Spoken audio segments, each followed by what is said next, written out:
एक अजीम नेमत है, मगर उससे बढ़कर एक अमानत है, और अमानत की हिफाजत एक शरई व अखलाकी जिम्मेदारी है।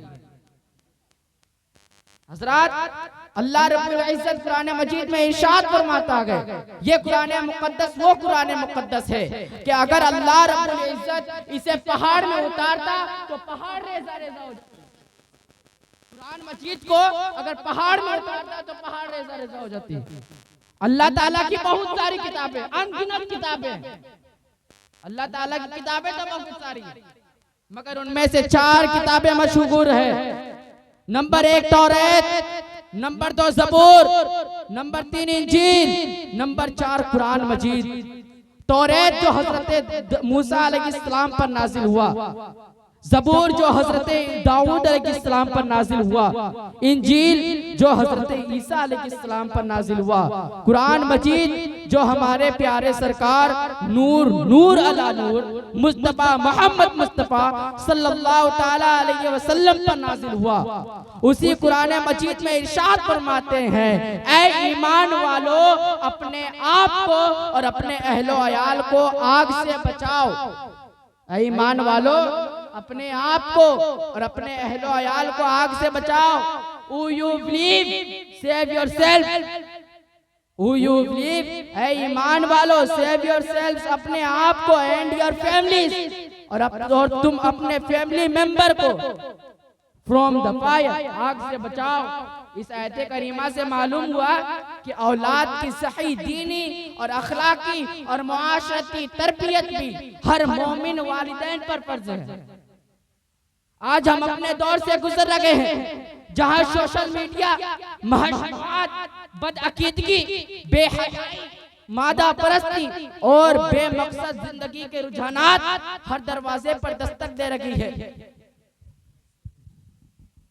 आज बच्चे से स्कूल, कॉलेज और मदरसे से मुतासिर नहीं, बल्कि मोबाइल, टिकटॉक, यूट्यूब जैसी चीजें उनकी ज़हनी, फिक्री और किरदार और अकीदे को ढाल रही है। उसी में अगर तरबियत की कमी हो जाए तो वही औलाद बोझ, शर्मिंदगी, यहाँ तक के फितना का सबब बन सकती है। इसलिए तो अल्लाह रब्बुल इज्जत ने कुरान मजीद में इरशाद फरमाया, इन्नमा अम्वालुकुम व औलादुकुम फितनतुन, बेशक तुम्हारा माल और तुम्हारी औलाद फितना।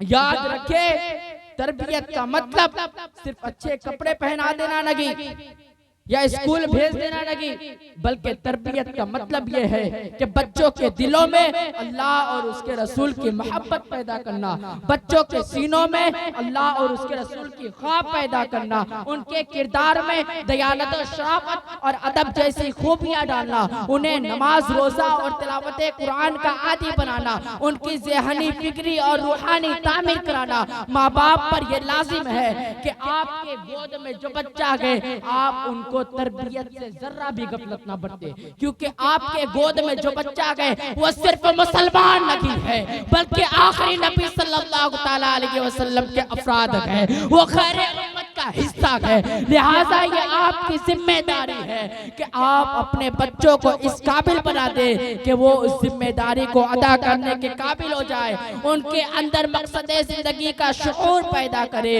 अपने नबी करीम सल्लल्लाहु ताला अलैहि वसल्लम के इब्तिदा का शदीद जज्बा उनके अंदर उबारे, उनका मिजाज ऐसा बना दे कि खुद रब तबारक व तआला को मुखातिब करके पुकार उठे, मेरे जिंदगी का मकसद तेरे दिन की सरफराजी, मेरे जिंदगी का मकसद तेरे दिन की सरफराजी। मैं इसीलिए मुसलमान, मैं इसीलिए नमाजी, मैं इसीलिए मुसलमान, मैं इसीलिए नमाजी।